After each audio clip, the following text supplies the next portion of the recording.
ගැහැනු හරියට කෝපි වගේ තැම්බෙන්න පාට වෙනවා. තවත් වෙලාවකට බිත්තර වගේ කට රත් වෙන තරමට හයිය වෙනවා.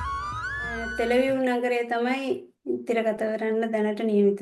මාර්තු 14 වෙනිදා සිනමාටෙක් තෙලවිව් වල සිනමාටෙක් ශාලාවේ තමයි ඒක තියෙන්නේ. තුන්වෙනි ශාලාව තමයි නියමිත වෙලා තියෙන්නේ අපිට. අපේ නිමල් බණ්ඩාර තානාධිපතිතුමාගේ මඟ පෙන්වීම යටතේ එතුමාගේ ගොඩක් උදව් මත තමයි මේ දේ කරගන්න. ඒ කියන්නේ පුතා මේ චිත්‍රපටය ආරම්භ කළා. ඊට පස්සේ ඒකේ ප්‍රධාන චරිතයට පණ දුන්නා. හැබැයි අවසනාවන්ත ලෙස මේ චිත්‍රපටය තිරගත වෙන්න ඉස්සෙල්ලා ඔහු මිය ගියා. ඒ ගැන මම කතා කරන්න කැමතිද? ඔහු දක්ෂ බොක්සිං ක්‍රීඩකයෙක්. එහෙමද? එයාගේ මාමා තමයි අනුරුද්ධ රත්නායක. ශ්‍රී ලංකාවෙන් පළවෙනි වතාවට ඔලිම්පික් ගියේ බොක්සිං වලින් රන් පදක්කම දිනලා.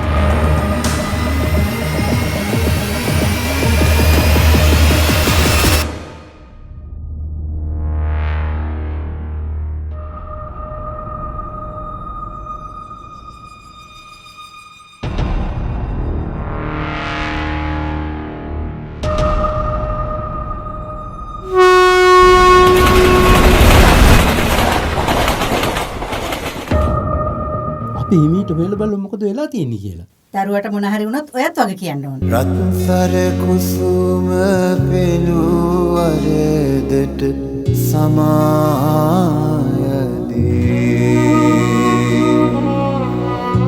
විල්තලදියත් සසලයි පින් සරල බැදී පවුලියෝ කසාද බදින්න කියලා ඉතාලි. පවුලියෝ කසාද බදින්නේ මම. මචං කෙල්ලෙක් මුන්ටට හොයලා බලලා කියන්න පුරුදු වෙනවා. මොකද අක්කව කැමති කරගන්න පුළුවන් ඔයාට විතරයි. එතකොට ඔයා බැඳලාද? ඔයාලා ඕන හෙල්ප් එකක් කරනවා.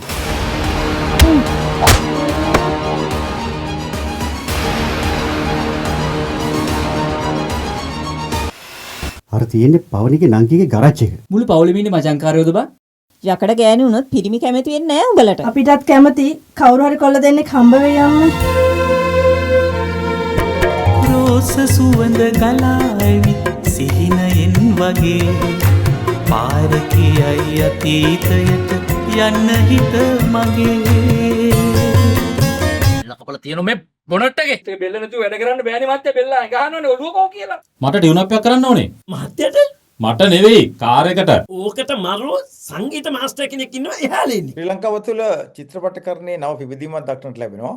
මේ දවස්වල ලයිකා චිත්‍රපටයක් වන අශෝක හඳමගේ රාණි චිත්‍රපටය ආදාම් වාර්තා බිඳහෙළමින් තිරගත වන බව ආරංචි වෙන්නේ. ඒ වගේම ජයන්ත් චන්සිරගේ දේවී කුසුමාසන චිත්‍රපටයත් ආචාර්ය සෝමනාත් දිසානායකයන්ගේ කපුටු කොහො චිත්‍රපටයත් ළඟදීම තිරගත වීමට නියමිතයි. ඒ වගේම තවත් චිත්‍රපට ගොඩක් නිෂ්පාදනය වෙමින් පවතින බව ආරංචි වෙනවා.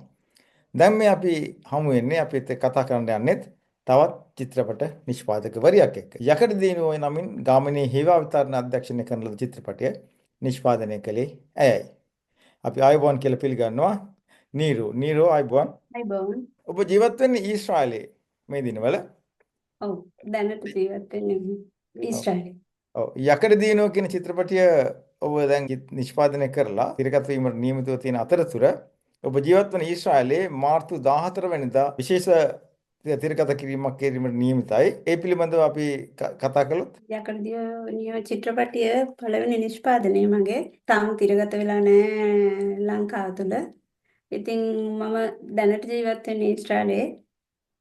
හින්දා මම හිතුවා පළවෙනි මුරතුව ඊශ්‍රායලයේ තියලා පිබුදුමක් දීලා හොඳ පටන් ගැනීමක් ආරම්භ කරන්න. හොඳයි. දැන් ඒ ඊශ්‍රායලයේ කොහෙද මේ චිත්‍රපටය තිරගත වෙන්නේ? තෙලවිව් නගරය තමයි තිරගත කරන්න දැනට නියමිත.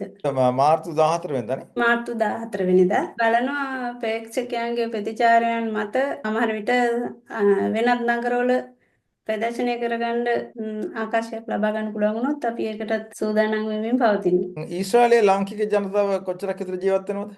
මම හිතන විදිහට දැනට නම් 10000 වෙනලා වගේ ඇති. දල වශයෙන් මම හරියටම ඒ ගැන කියන්න දන්නේ නැහැ. ඔව්. ඒ කියන්නේ දැන් අලුතෙන් සෑහෙන පිරිසක් ඇවිල්ලාත් ඉන්නවනේ. මේ මාර්තු 14 වෙනිදා ටෙලිවිව් නගරේ මොන ශාලාවෙද ප්‍රදර්ශනය වෙන්නේ? සිනමාටෙක් තෙලවිව් වල සිනමාටෙක් ශාලාවේ තමයි ඒක තියෙන්නේ. තුන්වෙනි ශාලාව තමයි નિયමිත වෙලා තියෙන්නේ අපිට. ඔව් කීයටද වෙලා? මෙහි වෙලාවෙන් හවස 7ට තමයි අපි ආරම්භක කටයුතු කරන්න හිතාගෙන ඉන්නේ. අර මුරත්තුව එහෙම තියලා අපි ඔව්. ඒකට පොඩි පැයක විතර කාලයක් වෙන් කරලා තියෙනවා. ඔව්.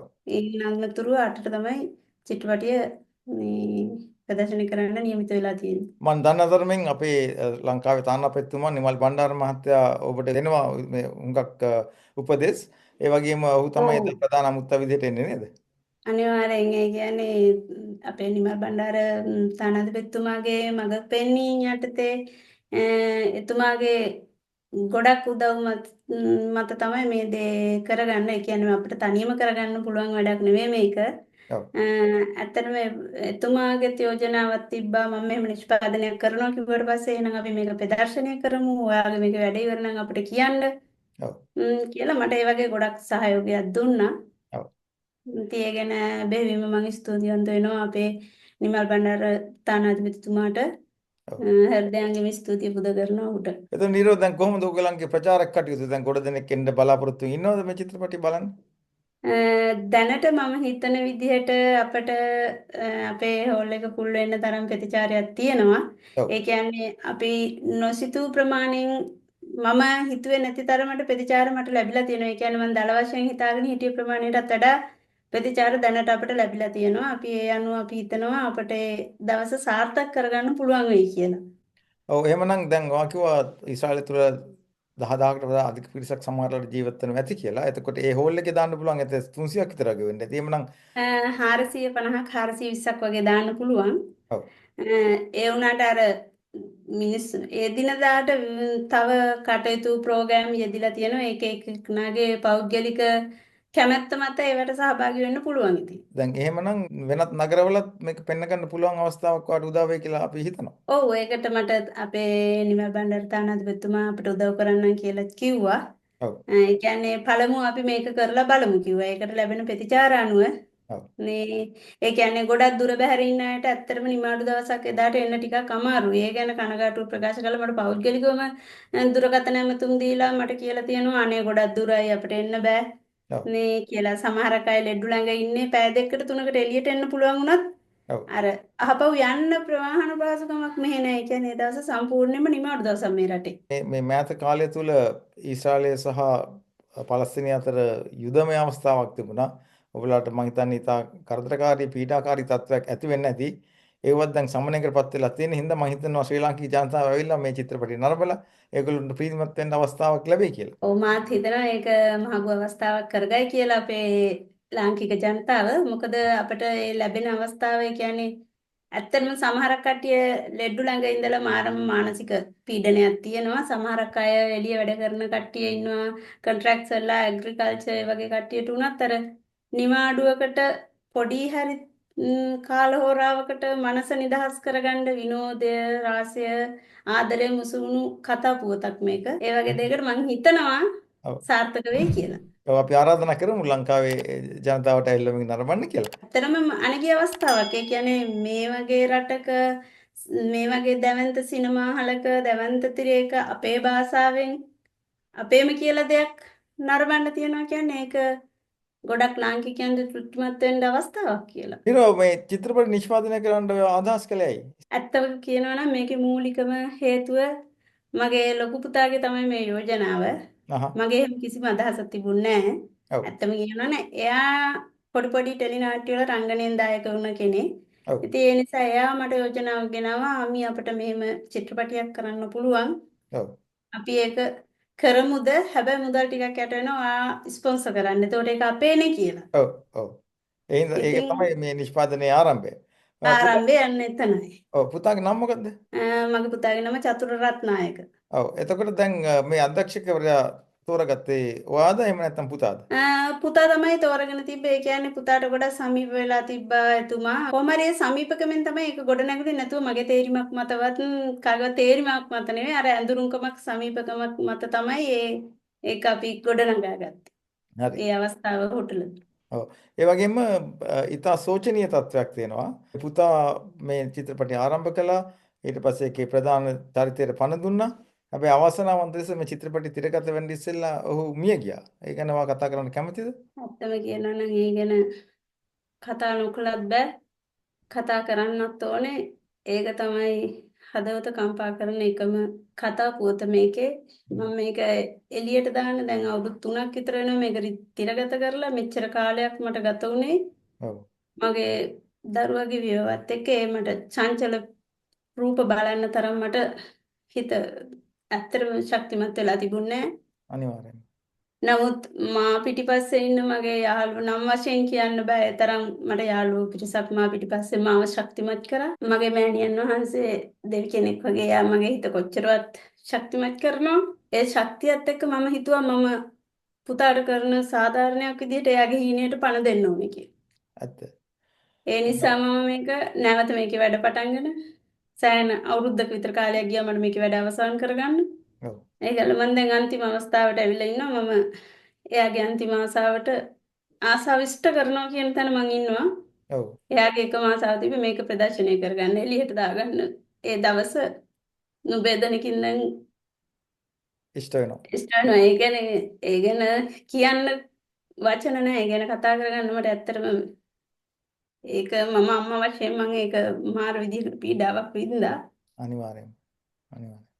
ඒ වගේ සෝචනීය අවස්ථාවක් කිසිම අම්ම කෙනෙකුට ලැබෙන්න එපා කියලා මම ප්‍රාර්ථනා කරනවා. ඔව්. ඔව්. ඔව් දක්ෂ බොක්සිං ක්‍රීඩකයෙක්. එහෙමද? ඔව් නුවර විද්‍යාලය තමයි ඉගෙනුම ලැබුවේ. ඔව්. ඔව් ඉතා දක්ෂ බොක්ස් ක්‍රීඩකයෙක්. විවිධ තරඟ වලට ඉදිරිපත් වෙලා විවිධ සම්මාන ලබාගෙන තියෙනවා. ඔව්. දීර්ඝ ගමනක් යන්න තිබ්බා. එයාගේ මාමා තමයි අනුරුද්ධ රත්නායක ශ්‍රී ලංකාවෙන් පළවෙනි වතාවට ඔලිම්පික් ගියේ බොක්සිං වලින් රන් පදක්කම දිනාගත්තේ. ඔව්. එයාලගේ පරම්පරාවෙන් එන ආభాෂය තමයි කියලා හිතුවේ. ඔව්. ඉතින් එයා දක්ෂ ක්‍රීඩකයෙක් ඒ වගේම ඉගෙනීමටත් හරිම දක්ෂයි. ඉස්කෝලේ නමක් තියාගෙන දුර ගමනක් ගිය ළමයෙක්. ඉතින් එයා හැමදේම හරි ඉක්මනට කරා. ඔව්. මෙයන්කට වයස කීයද? එයාට එයා නැති වෙනකොට අවුරුදු 22යි. 22යි. ඊටාම තරුණ අවදිය. මොකක්ද ඒකට හේතුවක් තියනවද මේ යන්න? හේතුවක් නම් තාමත් ඒක නිශ්චිත හේතුවක් වෙලා නැහැ. තාම ඒක පියවර යනින් ගමන් ඉන්නේ. ඒ වුණාට වෛද්‍ය මේ සාතිකයේ මනසතිය පපුවේ හાર્ට් එකේ මොකක් හරි ඇලර්ජි එකක් වෙලා කියලා තමයි අනුමත කරලා තියෙන්නේ. ඉතින් ඒකට අර එයා ස්පෝර්ට් කරා සප්ලිමන්ට් ගත්තා විවිධ හේතුන් තිබ්බා. ඉතින් තාම ඒවා සම්මතයකටපත් වෙලා නැහැ. ඒක මොකක් නිසාද උනේ කියලා. කොයි කාලෙද ඔහු මිය ගියේ? 2021. 21. දැන් අවුරුදු 21 ඔක්තෝබර් 28. ඔව් දැන් අවුරුදු 4කට කලින් නේ. ඔව්. අවුරුදු 4කට කලින්. ඊටම අවසාන තත්වයක්. අපි ඉතින් බුද්ධ ආගම විදියට අපි ගේ කර්ම ශක්තිය අනුව තමයි සිද්ධ වෙන්නේ. ඉතින් අපිට අම්මා කෙනෙක් වශයෙන් ඊටම අමාරුයි තත්ත්වය දරා ගන්න. කොහොම නමුත් ඔබ ඔහුගේ ආසාව ඉෂ්ට කිරීමේ චිත්‍රපටය දැන් තිරගත කිරීමට නියමිතව තිබෙනවා. ඒ වගේම ඔබගේ දෙවනි පුතත් චිත්‍රපටයේ දායක වෙනවා නේද? ඔව් එයාත් අයියාගේ අඩිපාරෙම යන්නේ. ඔහුත් දක්ෂ බොක්සිං ක්‍රීඩකයෙක්. ඔව්. ඒ වගේම තමයි ලොකු පුතත් මේ ගුරුවරයෙක් බොක්සිං උගන්වන පාසල් දෙකක විතර එයා බොක්සිං උගන්වලා තියෙනවා. ඔව්. පොඩි එක්කනත් ඒ විදිහටම පාසල් දෙකක විතර බොක්සිං පුහුණුකරුවෙකු විදිහට වැඩ කරනවා. ඊට අමතරව මේ චිත්‍රපටිවල රංගනයෙන් දායක වෙනවා. මේ චිත්‍රපටයේත් ඔහු රංගනයෙන් දායක වෙනවද නැත්නම්? ඔව් මේ චිත්‍රපටියෙත් එයා රංගනයෙන් දායක වෙනවා සුළු කොටස් කීපයකය. මට වෙනදෙන කියන්න බැරි වුණා මම මෙතන දැන් මම ඒක නිෂ්පාදනය කරන්න උදව් කරට ඒක දැන් මගේ මම මෙහි ඉඳලා මුදල් යොදවුවට ඒවා නිෂ්පාදක කළමනාකාරකම කරන්න මංගල මඩුගල්ල මහත්තයා මට ඒකට සහාය වුණා. මට මේ වෙලාවේ එතුමා අමතක කරන්න බෑ. ඒ කියන්නේ මගේ මම මුදල් යැවීමක් කරාට මට ඒ තිරේ පිටිපස්සේ ඉඳලා ඒවා හැමදේම මැනේජ්මන්ට් කරගන්න කියන්නේ කළමනාකාර මැනේජ්කම කරගන්න හැමදේමට මේ චිත්‍රපටය නිෂ්පාදනයේ කොටස්කරුවෙකු විදිහට ඔව් මෙතනදී අනිවාර්යෙන් එතුමාගේ නම කිය යුතුයි. ඒකයි මම ඒකට හැමදේටම සහාය දුන්නේ. මංගල මඩුගල්ල මහත්තයාටත් බෙහෙවින් මම ස්තුතිවන්ත වෙනවා. මේ චිත්‍රපටිය වෙන රටවල් වල කාට හරි ප්‍රදර්ශනය කිරීමට කැමැත්තක් දැක්වුවොත් ඔබ ඒක ලබා දෙන්න කැමතිද? ඔව් ඒකේ කිසි අකමැත්තක් වෙන්න හේතුවක් නැහැ. ඒ කට්ටියගේ ප්‍රතිචාරය මත ඒ විදිහේ අවස්ථාවක් මට ලැබුණොත් මම ඒ ලබා දෙන්න කැමතියි. ඔව්. දැන් මේ ඔබගේ මේ පළවෙනි නිෂ්පාදනය ඔබ එකෙන් සෑහීමකටපත් වෙනවද? තව චිත්‍රපට ඉදිරියේදී නිෂ්පාදනය කරන්න බලාපොරොත්තු වෙනවද? ඔව් මම එහෙම බලාපොරොත්තුවක් තියනවා කියන්නේ ඒකට හේතුව මගේ දෙවෙනි පුතත් ඒ පාරේ යන නිසා ඒ අඩිපාරේ යන නිසා ඔහුට අවස්ථාවක් ඉල්ලුවොත් යම් වෙලාවක මට ඒකට ඒ කියන්නේ වැඩිමහල් සහෝදරයාට දුන්නේ අවස්ථාව මට ඔහුටත් දෙන්න වෙනවා. ඒ කියන්නේ හොඳ නිර්මාණයක් ලැබුණොත් දැන් මම චිත්‍රපටිය ගැන හොඳට දන්නවා, ඒ නිෂ්පාදන ගැන හොඳට දන්නවා, ඒ වැඩ පිළිවෙල වෙන්නේ කොහොමද කියලා හොඳට දන්නවා. ඒ කියන්නේ මම මේ පළවෙනි එක පුදුම අත්දැකීම් ගොඩක් මට ලැබුණා. ඒ අත්දැකීමුත් එක්ක මම හිතනවා ඊළඟ නිර්මාණය මට මීට වඩා හොඳට සාර්ථක විදිහට කරගන්න පුළුවන් වෙයි කියලා. හොඳයි එහෙනම් අපි මේ මාර්තු 14 වෙනිදා ඊශ්‍රායලයේ පැවැත්වෙන චිත්‍රපට නරඹන්න එන්න කියලා ඊශ්‍රායල ජීවත් වෙන ශ්‍රී ලංකන්ට අපි ආරාධනා කරමු. ඒ වගේම ඔබට අනිත් නගරවලත් මේ චිත්‍රපට පෙන්වලා යම්කිසි ආදායමක් ලබා ගන්න හැකි වේවා කියලා අපි ප්‍රාර්ථනා කරනවා. එහෙනම් බොහොම ස්තුතියි අද අපිත් එක්ක මේ කතාවට සහභාගී වුණාට. බොහොම ස්තුතියි ඔබතුමාටත් මම මේ සාකච්ඡාවට දායක කරගත්තට. ඉතින් කොහිල තක්කාලි අතුරු මුරුංග ඔබ කරවිල ටික පතෝල ඔබ කරවිල ටික පතෝල අක්කට වට්ටක්කා නංගිට බණ්ඩක්කා නැන්දට මයක්කා සීරම මම වික්කා මේ දැන් වික්කා අම්මප මම වික්කා